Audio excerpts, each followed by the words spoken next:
You went the new age route? Bro, I've been down it a little bit. it was bad for me, bro. I went deep into that. I almost lost my family behind that. I've been through multiple evictions. I lost a lot of cars. We've been homeless at one point in time. I mean, Wow. And behind those situations, I even went to jail trying to cut corners, man. Holy crap. It was an assault rifle, bro. But it sounded like it was 2 blocks from us. And I'm just sitting there smoking with them because we're so used to hearing shit like that. We just like, damn, somebody got smoked. And we just keep smoking.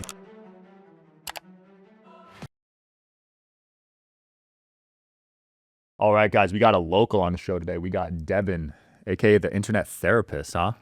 That's what people call me, man. Yeah. What made you get that title, I guess? How did people start calling you that? So it started off me dropping this one reel. It was called 3 Years of Therapy in a Minute. And so I was just giving facts about things that were therapeutic to people. And I guess a lot of people resonated with it. Got like over 40 million views. And Dang. I grew over like 100,000 followers in like 3 days, man. Holy crap. On Instagram? Yeah. Yes, sir. That's insane. It was wild because I thought TikTok was the platform for me. But then when Instagram took off, I was like, dude, this is crazy. Yeah. I feel like TikTok was hot a couple years ago. Yeah. Now TikTok is, they need to step that game up. Too much censorship, man. Too much what? Censorship. Censorship. Have you had videos get flagged on there? Man, all the time. Same. Because I drop like F-bombs a Oh, lot. okay. So they're like, oh, ineligible for recommendation. So like my videos will be blacked out and stuff like that. So I'm like, dude, I'm going to just focus on Instagram. So sorry, TikTok tribe, No, Instagram's the move right now. It always fluctuates. I feel like there's a hot platform every couple of years, but Yeah. IG, I feel like it's the best because you could DM people. You Yeah. could do the trial reels. IG's been the most consistent. For real. Same with me. Yep. 100%.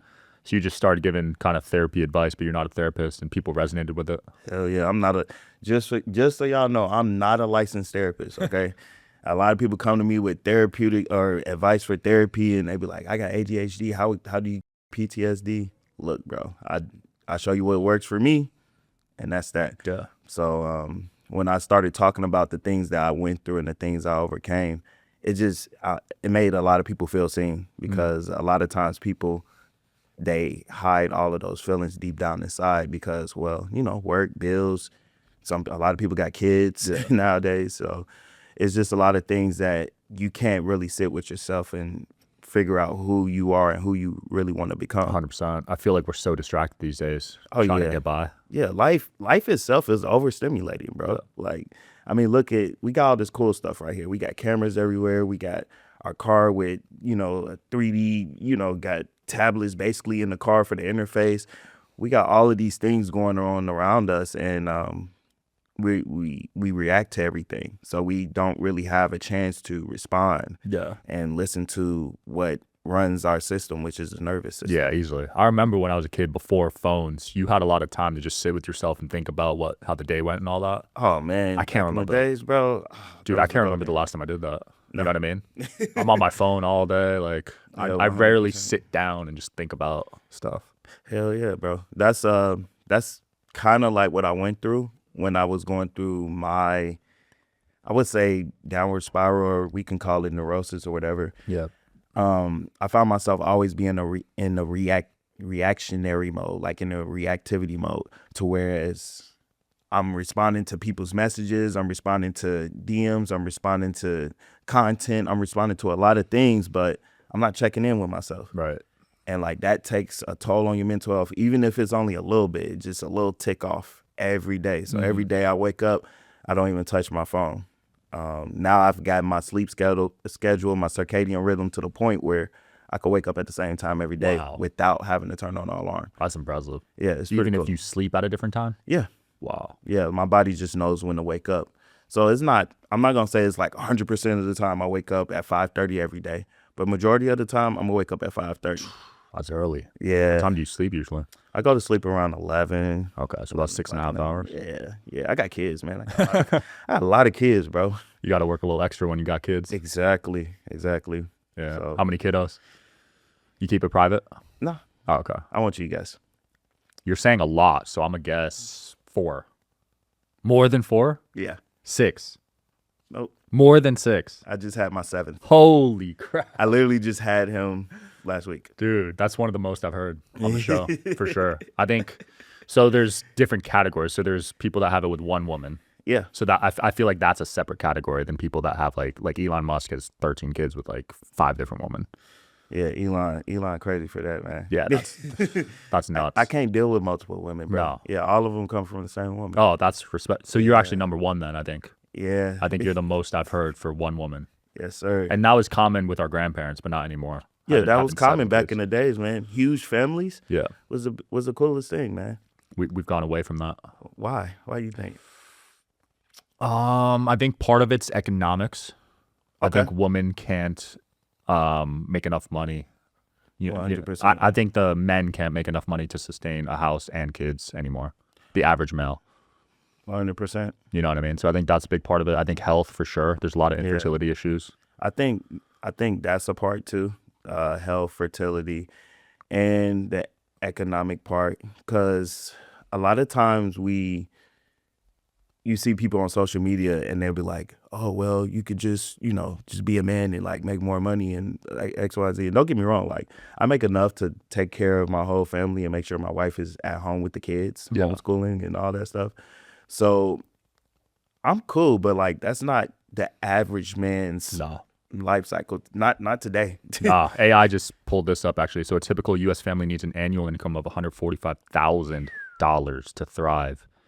And I think the average household income now is like 50, right? Or it might be 100. I'm not sure. I think it might be 50. I thought it was 60. I don't know. It'll pull up in a sec, but either way, the average family is not bringing in 150 a year. You know what I mean? Nah, definitely not. And so when people, make content trying to shame men into being more successful, just for that simple fact, I think that's kind of counterproductive to how we want men to develop. Mm-hmm. I think what stops you from success genuinely, especially as a man in this day and age, is like your nervous system won't allow you to do it.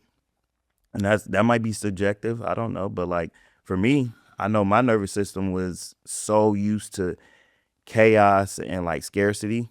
Yeah, I couldn't get out of that hole. And I've been through multiple evictions. I lost a lot of cars. We've been homeless at one point in time. I mean, and behind those situations, I even went to jail trying to cut corners, man. Holy crap! Thanks for being so open about it. Yeah, 100%. I put it in all of my content. For those of the people that know me, they know like I ain't gonna hide shit. No, that's respect, man. Especially being homeless with kids, that must be crazy, bro. You talking about the most shameful moment in your life? Yeah. And my kids, because the way we raise our children, like. Our children don't really know too much of like, they don't know that to the extent of what's going on. They can read emotions, obviously. Mm-hmm. They're emotionally aware, so they can see like, okay, mom and dad stressed out or what have you. But they didn't know that we were homeless. They just thought we were going to stay with unc or auntie or granny or staying at mama's house or something like that for a couple of months or something like that. But they didn't think we were homeless. Wow. But we were legitimately homeless. That's nuts. That must have been tough hiding that from them, right? Oh man, that was rough. That was rough, man. And like as a man, like it just makes you feel like what is the point of even being here? 100%, because I think we're biologically made to provide. Oh yeah, biologically. I think part of it is biologically, and I think the other part is the conditioning. And the conditioning comes from where we're at economically. Yeah. I think when they think about men providing, or when they say men provide, they talk about money. That's how I think of it. Money. And I'm like, don't get me wrong, I love money. Or I ain't gonna say I love money, but I love making money. I love the art of making money and how I make money. But at the end of the day, I could provide more than just money. Like, imagine me working all the time, but then my wife is always alone and she doesn't have anybody to connect with. Right. The way she probably may fill her void is shopping or with another dude or just doing something that may be self-sabotaging to our relationship. So I need to provide in more ways than just money. I need to be able to be present, provide emotional stability. Agreed. And these are the things where we start talking about for men, where men that get so constrictive, their nervous system gets so scared and they be like, oh, he's a simp.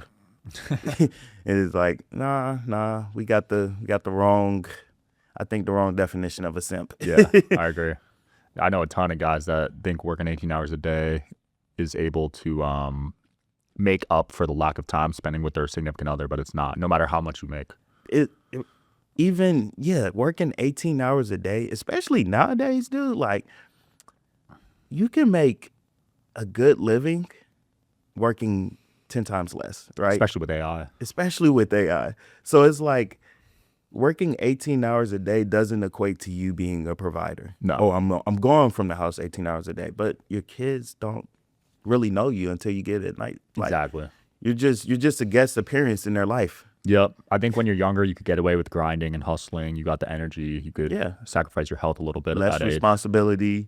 Yeah. Way less. Yeah. Yeah. But as I'm in this next phase of my life, I just got married. I want to have kids soon. Nice. Congratulations. Thanks. Yeah. So I'm optimizing my schedule now. And I'm like, how can I work a little less? Yeah. And be there more, be present more. It's like, how can I work a little less and still be able to have the, the financial means to provide for them on that end? But I know if I'm more present, that's going to create a better quality of life. Exactly. That's the thing most men miss. And they be so stressed out about bills and finances and stuff like that. It's like, do you even connect with your partner? Do you even know what maybe your wife wants to do? Like maybe your woman can help you get to that next level financially, but you don't know because you don't connect with her. You're just like, hey, I just need you to be at home, cook and clean, which in this economy, in this era, is not the case, right? They want women to work, but then still do wifely duties. And it's like, well, if you're going to split the bills 50-50, split the responsibilities 50-50. Right. So what's your take on men doing chores around the house? I think men should do chores around the house. Laundry, dishes, clean up. And the reason why I say, and I think a lot of people will be like, well, it's just to help the women out. Like, no, like, of course, be of service to the household and shit like that. But honestly, for like your mental health, bro, like it does wonders. Decluttering your space, decluttering your favorite space. Yeah. Go in your man cave and freaking just clean it up and move some stuff around. Reorganize your closet. Like, if your woman do it for you, okay, fantastic. But like, if you could do it for yourself, do it, bro. And you'll feel like how relaxing it is to you. Wow, AI popped up. So doing chores can lead to creative problem solving and lower dementia risk. Yeah. Holy crap. So 21% lower risk of dementia from doing frequent household chores. Bro. That's crazy. Mindful dishwashing results in 27% decrease in nervousness. Yes, sir. That's when I do crazy. chores, I dropped a video and it was part of my 3 years of therapy series. And it was talking about cleaning your space. Like, just clean your space. Like, declutter that. You got me shit, sold on this. Like, I already do it sometimes, Yeah. and I usually complain about it. Now I'll stop complaining because it improves your mental health, apparently. 100%. Yeah, doing household work may contribute to longer survival in older adults, improving physical and mental health. Think about the blue zones, bro. Have you ever did research on the blue zones? There's one in Cali, one in Japan. Yeah, I've seen you around a lot of biohackers, so I'm pretty sure you've done research on that. Those dudes are constantly, like dudes and ladies, they're constantly moving. Yep. But what are they constantly doing around their house? They're doing chores, yard work, cooking, cleaning, whatever it is. And like that, for one, it keeps you active, but for two, it helps with your mental health. Gives you purpose too. Yeah, it gives you purpose. Yeah, like community also. Exactly. Yeah, a lot of those blue zones, they do laundry the old school way. They hang their clothes outside to dry. That's dope, man. I think that's dope. You think that's dope? That's cool as I'm shit, so man. spoiled with my laundry. $2,000 laundry. I'm not gonna lie, bro. Yeah, me too. Yeah. I got in my house. Unfortunately, we were gonna be moving here soon, but in my house that we're moving from, we got 2 washing machines and 2 dryers. Damn. I don't want to move. That sounds those. amazing. I don't want to move them though. I've seen houses that have like a slide where you just throw your dirty laundry in and it goes. Yeah, we got a little chute. Oh, you got a chute? Damn, you living out here. I just hired a laundry service where they come to your house and do it for you. Oh, that's cold. That's cold right there, bro. Dude, you could hire anything. I have people that pick up my dog shit. Hey, Dead ass. hey, optimize that Yeah, shit, right? because there's certain things like I think you should outsource. Of course. You know what I mean? Of course. I think it's quite a bit of things you should outsource. Especially if you have the means to do so, do it. You got to value your time. Exactly. You know? Exactly. If Buy I Back can Your have- Time was one of the best books I've read. Dan Martell. Dan Martell. Yeah. Okay. He's a beast. He's teaching a lot of AI these days. Okay. how to buy back your time. Yeah, that's where I'm at right now. That's the stage I'm in. I mean, you need to be. You got 7 kids. Bro, man, I'm so happy for all of them though, man. This is the coolest thing that's ever happened to me, man. That's awesome. And you homeschool all of them? Yeah. Wow. Yeah. That must be, I'd love to learn that setup, what Okay. it's like. So our homeschooling is very, I'm gonna say this for everybody. Our homeschooling is not what do you call it? Typical. Mhm. So we don't have them sit down for hours and learn a certain topic. Justice, my wife, she may homeschool them for like 2 hours on a certain topic, math, science. So Mondays is math, Tuesdays is literature, reading, Wednesdays is writing, and then Thursdays is like an elective or something like that. But it'd be like for 2 hours, and then they go play. And then my oldest girls are in cheerleading, competition cheerleading. So they My have that sons are in- outside of school. Exactly. I didn't know that. Cheerleading. So there's a league that you could join. Yeah, not tied to competition the cheer. school. Okay. Bro, do your research now. Competition cheer. Bro, it's expensive as fuck. Really? He laughing. Your producer's laughing in the back for that. Bro, it's expensive. Bro, Why is it so expensive? I don't know. But they're learning. They're learning a lot of cool shit. Okay. All right. So you ever seen those like side story. You ever see those like little videos where they be like, the kids be like, "Hey dad, watch this," and then they do like some boring 2-inch jump off the ground. Yeah. And the dad be like, "Yeah, buddy, good job." Yeah, when my I've seen kids say, "Hey dad, watch this," they're doing backflips, they're doing handstands, they're doing back bend over, walk over. I don't know. They doing all types of crazy stuff. That's impressive. But that's what they're learning in chair. It's kind of like gymnastics in a sense. Yeah. The mind-body connection is very important for the brain. Oh yeah. Like if I would suggest for any parent that have kids to put them either in gymnastics, competitive cheer, or martial arts. Football's cool, basketball's cool. Like all of those are cool, but like the mind-body connection that you learn from those sports is top tier. Like gives you a different type of strength, a different type of coordination. Football, I personally don't see the risk to reward in football.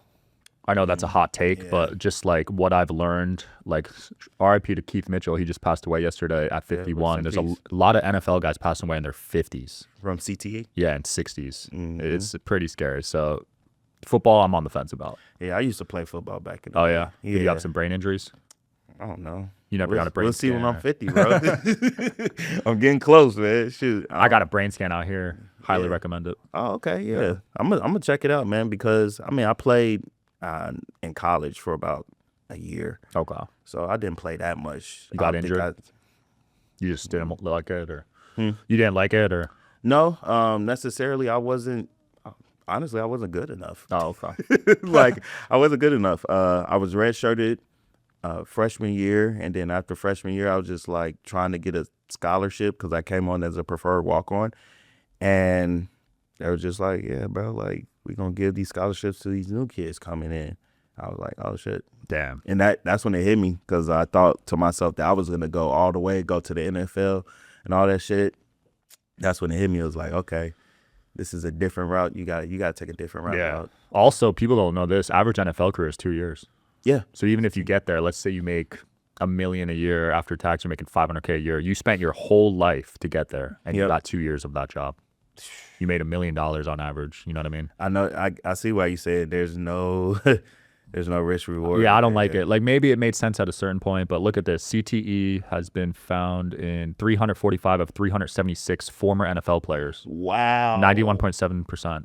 Wow. So you're pretty much almost guaranteeing CTE. That's why they're trying to stop the head-to-head collisions. But Yeah. dude, like, Oh, it's 3 years overall. My bad. Either way, 3 years. Running backs is 2.5 years average career. That's crazy. you're still close. I mean, 2 years. Yeah, 3 not years. bad. Yeah. Yeah, this is crazy, man. I didn't realize that, man. Yeah, I mean, I man. got out of football so long ago, man. That college was what? A decade ago, like 11, 12 years ago. So Did you make it through college, or you dropped out of college? I dropped out. Okay, same here. Man. Yeah, I had to thug it. I went into the Air Force. Oh yeah. Yeah, my dad was like, either you're going to do this college shit or you're going to go in the Air Force. I was like, all right, cool. So you had no choice. Yeah. Well, I mean, I had a choice. I could have just went back home with my mom in Chicago. That's where I'm from originally. And did that. And I did, thinking that I was going to go back home and just be cool, and found myself getting around like certain environments. And I'm just like, all right, cool. I'm going to go in the Air Force. Yeah. Chicago must have been A lot of negative influences, right? Yeah, negative influences. I mean, extortion at its highest. Yeah, it was a different back then. It wasn't as, I would say, people say it's dangerous. I think that the dangerous area of Chicago is like more publicized. Back then it wasn't, but it was still a lot of shit going on back then. That makes sense. Yeah. So when I went back up there, and I just remember we were over there on what was it? We were over there on Old Block? Marshfield. Nah. I mean, I grew up close to Old Block. Where I grew up at was on 64th and Kenwood. That's not too far from the Gardens. Damn. So yeah. So was there a lot of gang activity around you? Oh yeah, bro. Jeez. Oh yeah, bro. So you got offered to join? Bro, We don't have to extortion. talk about it if it's. I don't want to talk about that, but it's extortion at its finest. I'll say that, bro. That's crazy. As a young man, just Bro. Gotta can't go do that. The Harold's Chicken I used to go to, right across the street from O Block. Jeez. Yeah. I Gotta mean, look over it your was shoulder good while time. you're eating chicken.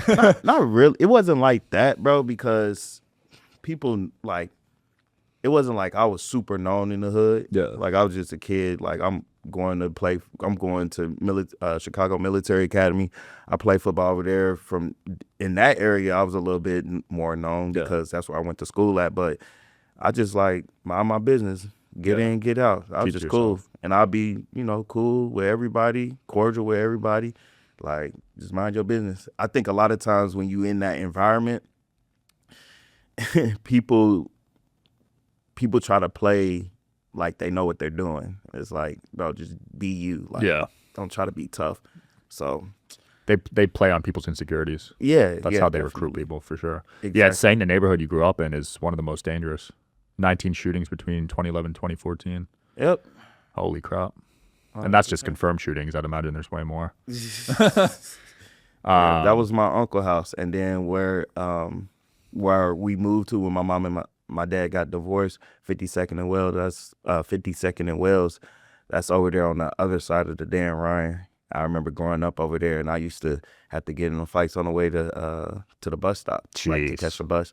So yeah, it's Holy crap. bro. When I went back up there, and we was on Marshfield, we was on something in Marshfield, and I'm sitting there smoking with my brother, or with my brother. I call him my brother. He really my cousin, but with my brother and his cousin, on his other side of the family, bro. We heard like, I don't know, I think it was an assault rifle, bro. But that shit sounded like it was 2 blocks from us. Oh my God. And I'm just sitting there smoking with him because we're so used to hearing shit like that. We just like, damn, somebody got smoked, and we just keep smoking. That's crazy. And I'm just like, as I'm smoking, I'm like, bro, I don't know what happened. I kind of like downward spiral, like some neurosis happened or some shit. And I'm just like, I don't want to be here no more, bro. You had This an ain't epiphany. right. Like, this feel different. And maybe it's because I was playing football in college before I came back up there, and I was in a whole different environment down there in Georgia. But when I came back and I experienced that, I was like, yeah, bro, something was telling me this shit ain't right, bro. Yeah. If you stay here, it's going to be bad for you. So that's when I was like, all right, let me look into the military. My dad was like, go Air Force, don't go Army. I was like, Army gonna take me quick? He was like, no, go Air Force, just trust me. I was like, all right, cool. So went into the Air Force. Yep. Why was he so set on the Air Force opposed to the Army? If you're a veteran, it's this thing like Air Force gets princess treatment. Oh, It's really? Like that. Oh, I Yeah. didn't know that. Okay. Yeah, for example, I'll give you an example. I was stationed I was not even deployed. They call it a freaking vacation. But technically, it was a deployment. I was deployed out to Kuwait and Ali Salim. And we stayed in tents and we stayed in dorms. Yeah, we call it dorms. Yeah. The Army calls it barracks, right? Yeah. But we had air conditioning in the tents in the dorms. Mm-hmm. And the Army didn't have air conditioning. Holy None of that crap, shit. in Marines Kuwait? didn't have air conditioning and none of that shit. Marines didn't? Hell no. I thought that was like a higher level than Army. No? Bro. Wow. So that's why they make fun of us. Air Force, we don't do shit. Like, we spoil. I have heard that. Yeah. People roast the Air Force and the Navy. I feel like they roast. Yep, they roast the fuck out of the Navy. They be trying to call them sus and shit. Yeah. Yeah, Navy, y'all might be sus. No, I'm just playing. Well, Navy probably sees the least action, if I had to guess, out of the branches, right? Depends on the Definitely war. Air Force. Oh, Air Force sees the least? That it depends though. No, I can't cap and say that because all of them see the same amount of actions. It just depends what job you take, right? Whereas Air Force, you probably have to go spec ops if you really want to see some shit, and you have to do like special, like security details and shit like that. Whereas Army, like you probably gonna see just generally more action. That makes sense. Marines, you in there. You in there, dog. Unless you like a paper pusher or something.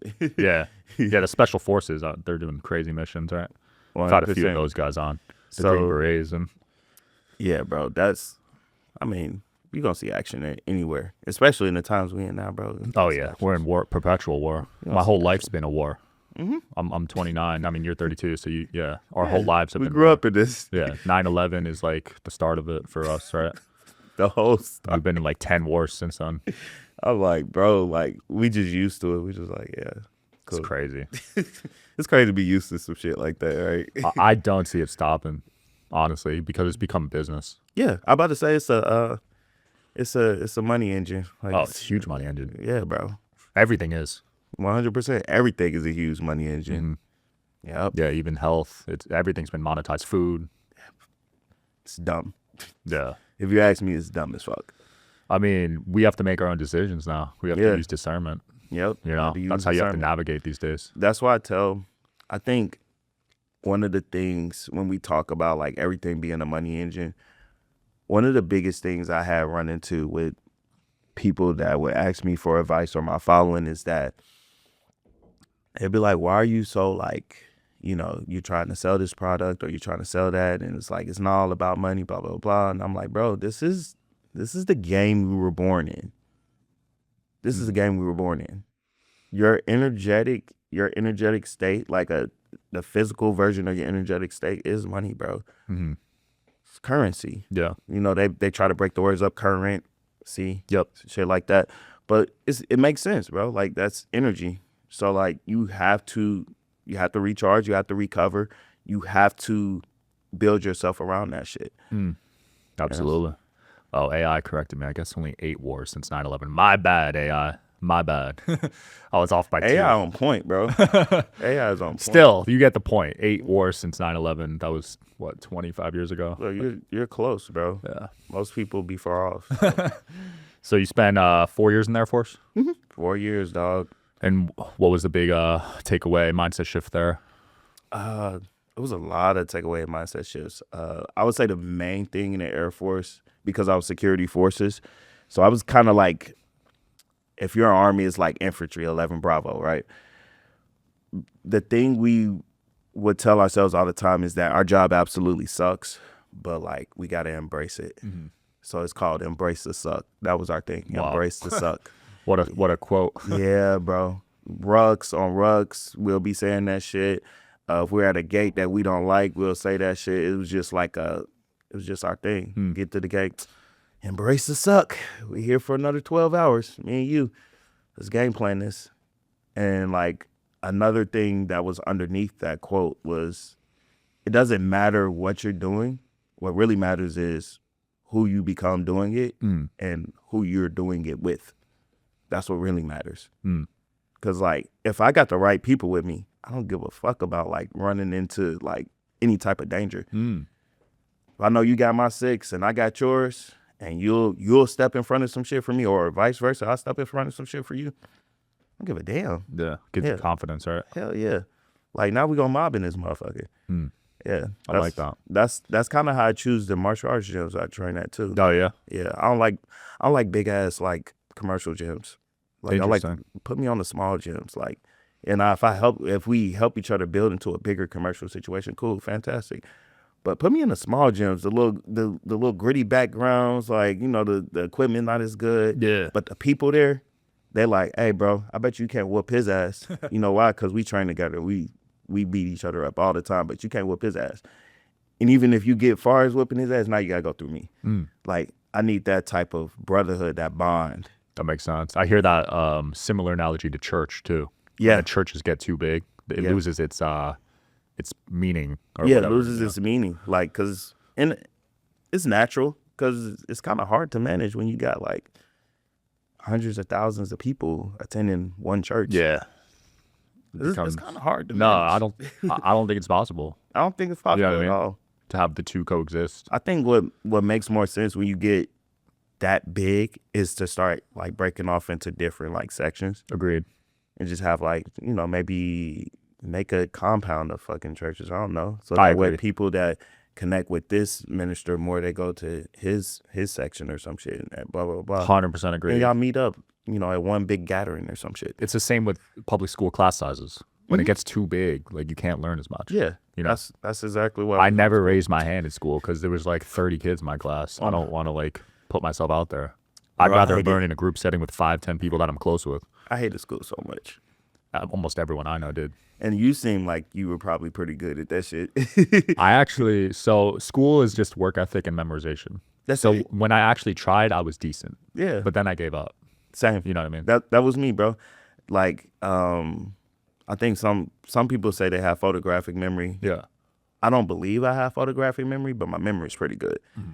And with school, like you put multiplication in front of me, like when I was in what you learned that in the second grade, bro. I just learned the patterns, like pattern recognition of like how the numbers float, and I'm just like, oh, okay, cool, that's easy. So anything times 1 is the same number. Yep. Anything times 0 is 0. Okay, cool. And then you just double, then triple. Yeah. Okay, whatever. I used to crush those speed tests. Yep. Did you do those? Yep, I was always same here. first in my class. Same here, Yeah. bro.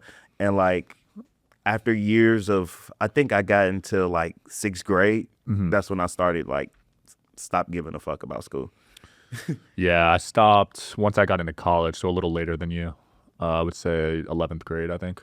Yeah. Yeah. You're like I'm. I had a cool. 3.5, which is decent. For an Asian, it's terrible. Yeah, I'm about to say. Yeah, for with you Asian, being that's- Asian, bro. Yeah, that's a disgrace. I'm surprised you get kicked out of the house. Almost. Definitely almost. But I'm half Asian, so that was the excuse. Okay. They're like, well, you know. Yeah. Apparently, AI is saying photographic memory is a myth, by the way. That's why I say I don't. No scientific people say- evidence. Yep.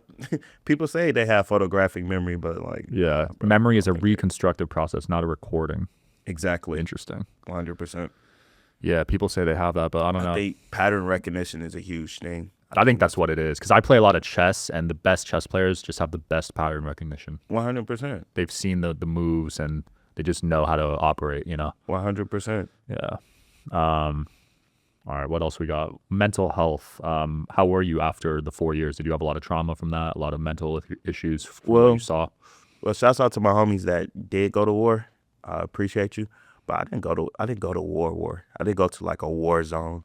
I wasn't in like Afghanistan having mortar shot at me or nothing like that. But shouts out to my homie Sanka CEO. I love you, bro. He was there and he would write me every day and tell me what's going on with that and just like the mentality behind that. But for me, mental health when I got out, it was more so based on like my identity being attached to the uniform. And I didn't realize that I lost that when I had separated. Right. So when I separated, I was just like, oh, well, I'm going to just go, you know, be a personal trainer or whatever, blah, blah, blah, blah. And I just couldn't understand why I kept feeling these moments of like very like where I felt very sorrowful. Like I was grieving something. I was just depressed. Yeah. I didn't know I was grieving, but it was the simple fact that I separated from all that, the camaraderie, my brothers, like being on post, even with people I didn't like, but just being able to push through something together with the people that I call my battles or my battle buddies. So when I lost that identity, which was attached to that uniform, it put me in a different mind state, man. That's when I started trying other things. And one of the first things, I'm not proud of it, but I went extremely spiritual, dog. Oh, yeah? You went the new age route? Bro. I've been down it. I've been down it a little bit. It was bad for me, bro. I went deep into that shit.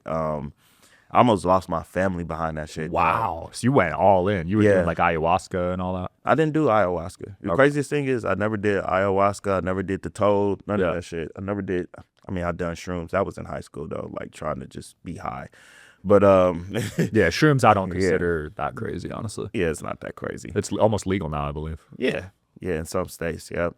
I think my thing was I got into fasting. Okay.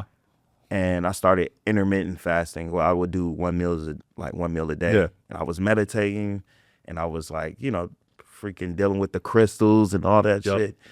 And I just found myself very detached because I was so into trying to get into this newer identity of myself that I detached myself from my wife and my children. Yeah, I'm pushing them away, bro. Like, yeah, that's the first time that's happened. And then the other time is when we were about to lose everything, or when we lost everything. So being spiritually like in that psychosis, bro, like, because I was definitely in that psychosis. It put me through a lot of shit. I could see that. It did help me build some shit though. I will say that. I won't necessarily throw the whole experience away because I learned a lot of shit from that experience too. Yeah, there's certain principles of spirituality I like karma. Yes, that's a big one I like. Huge. Meditation, I mean, I don't mind that. Yeah, meditation, bro. I still meditate. Yeah, I don't mind that at all. Yeah. But it gets crazy once you start going all in. Yeah, bro. You start going all in. You're trying to activate DMT naturally. Which I thought I did. Maybe I was just hallucinating. You can do breath work, actually. Huh? You can do breath work. Yeah, you can do breath work, and that's what I thought I did. I don't know. Holotropic breath work, right? Or whatever it's called. I don't know. Just do box breathing. I think or Wim Hof. I think that's holotropic. Wim Hof's a good one. I love Wim Hof. I love Wim Hof. It's crazy. I didn't find out about Wim Hof until like 21.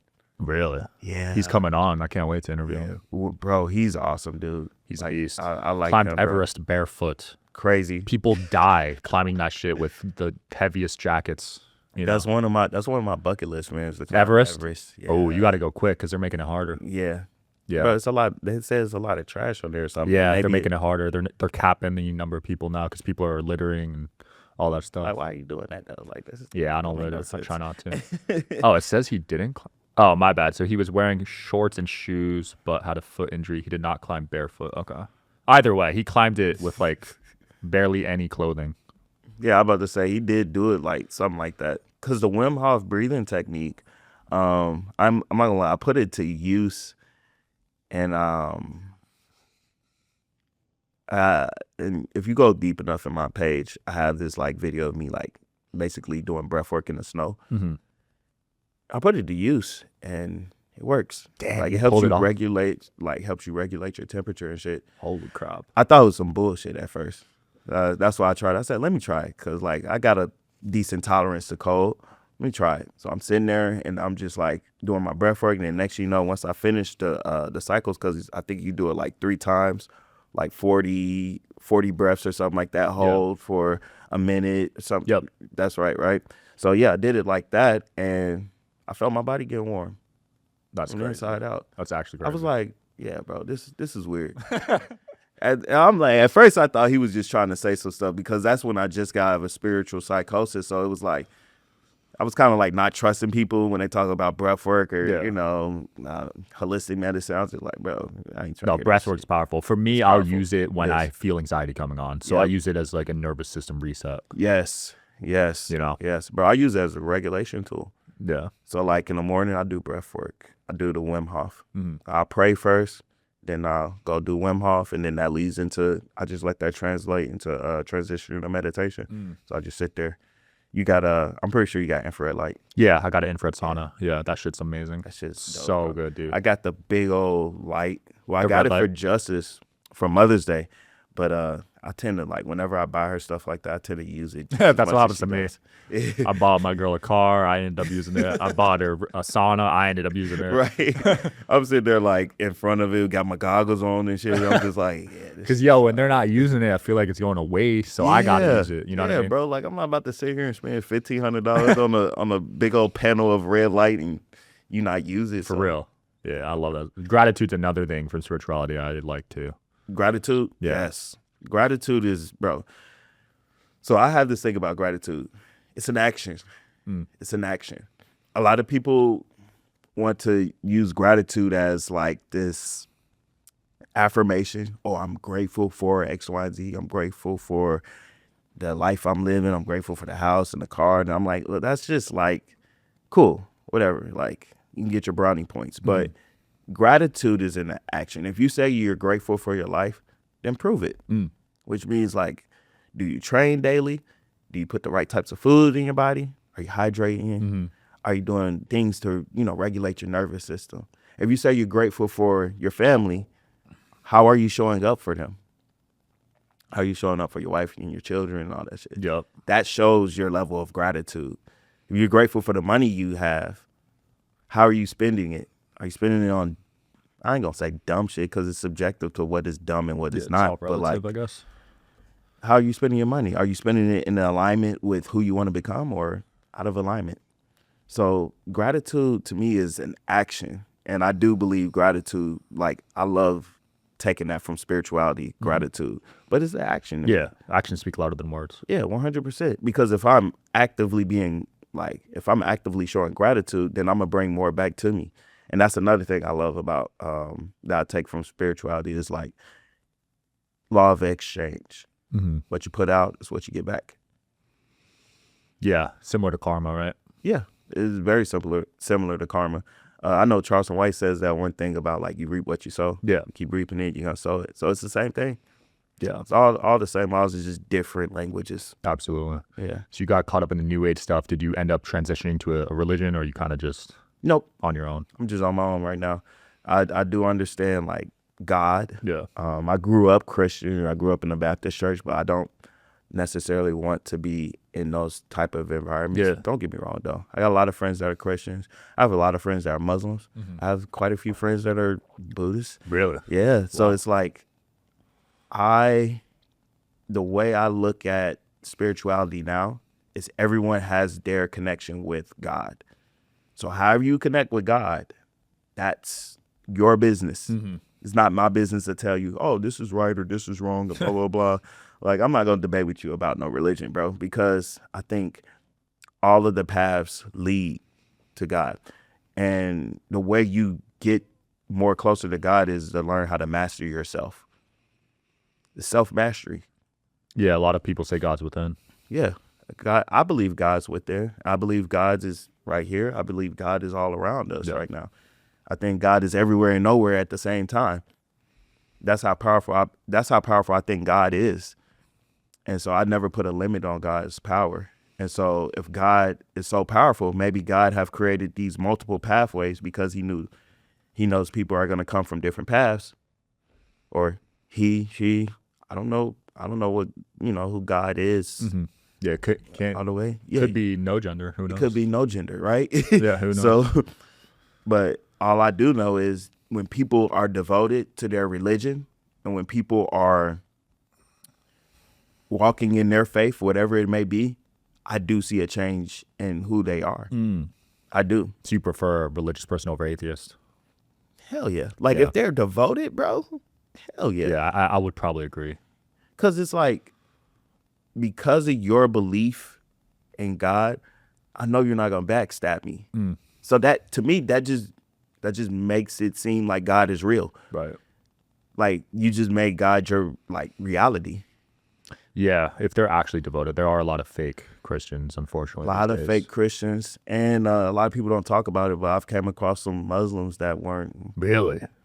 Yeah. Wow, that's scary. I knew it was a Christian thing. I didn't know Muslims were going through that too. Yeah, it's not as like, I wouldn't say as much as I see it, but I see it here and there. Yeah, that makes sense. But they're good at like calling each other out. That's one thing. That's probably why you don't see it, because they'll call each other out. Hey, bro, get on your deen. Bro.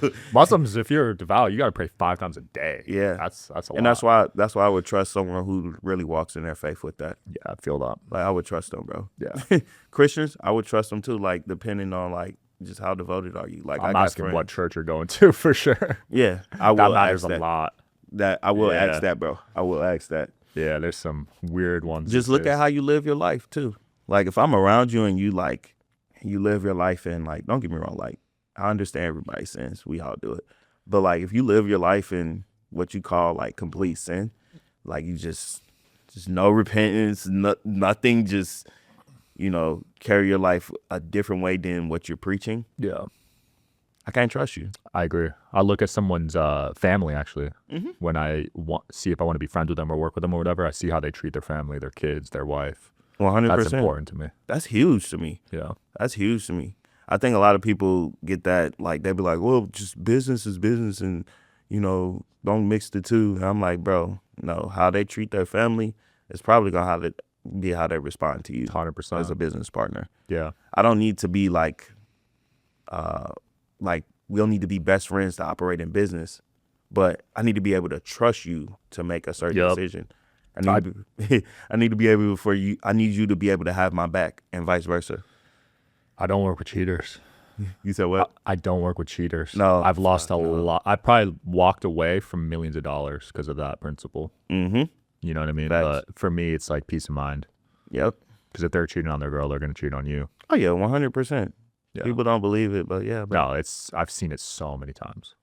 Bro, I've had to let go of homies that they just can't stop cheating on their women. Damn, that sucks. Let go of that shit. No, it's not like, oh, hey, because you're cheating on your woman, like, we're not friends no more. It's just more so like, now you're an acquaintance. Right. It's just, yeah, because still love. Cheating on the girl, they might steal some money from the business, whatever. Yeah. Like, it translates to everything. Exactly.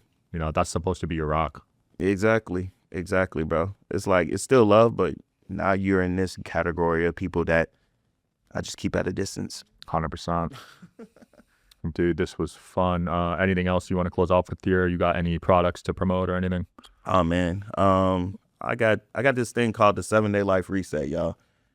So what the 7-Day Life Reset is it's basically a framework. It's a tactical framework to help you regulate your nervous system, help you to not be. Yeah, I got fact checked on that. To help you to not be reactive to life and be more responsive to who you are. Give you that check-in every day, because that's the thing we miss out on the most is the check-in. So make sure you tap in, grab that. It's actually on a huge discount right now. Perfect. We'll link that below. We'll link your IG. Thanks for coming on, man. Yeah, bro. Appreciate you for having me. Check them out, guys. Peace. Thanks for staying all the way to the end, guys. It means a lot to me. If you could please leave a review on Apple, that helps us climb the charts. It helps us get way more guests, and it helps us continue growing the podcast and the team. So it would mean a lot to me if you left a review on Apple or wherever else you're listening. Thanks so much.